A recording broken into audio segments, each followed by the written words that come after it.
నీకు నా సొంత చెల్లె ఎట్లనో అట్లా చూసుకుంటా. నువ్వు ఏం కంగారు పడ చెల్లి. ఈ బిడ్డలు ఉన్నారు, ఇప్పుడే మేము అందరం న్యాయంగా అనుకున్నాం. ఈ బిడ్డకు ఆ బిడ్డకు అలా 5 లక్షల చొప్పున డిపాజిట్ చేయబోతా ఉన్నాం.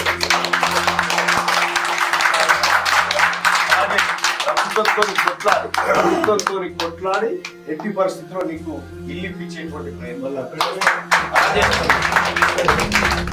ఇంకా ఎక్కడెక్కడ ఈ కుటుంబానికి ఇంకా చాలా మంది సాయం చేస్తారు, అందరితో చేపిస్తారు. నేను మీ తమ్ముడు మీ అన్నగా చెప్తా ఉన్నా, వీళ్ళు మంది కాదు, నా కొడుకు, నా కోడలు, నా అల్లుడు అసలు పిల్లలు. నేను ఎట్టి పరిస్థితిలో నీ కుటుంబానికి అయ్యేది జరగని నేను చేయబోతుంది తెలంగాణ రాజ్యాధికార పార్టీని అందరం కూడా 15 లక్షల రూపాయలు 3 రోజుల తర్వాత నీ ఖర్చులకు కూడా ఓకేనా అమ్మ? నువ్వు నేను కంగారు కూడా మీ అందరికీ చేస్తాను.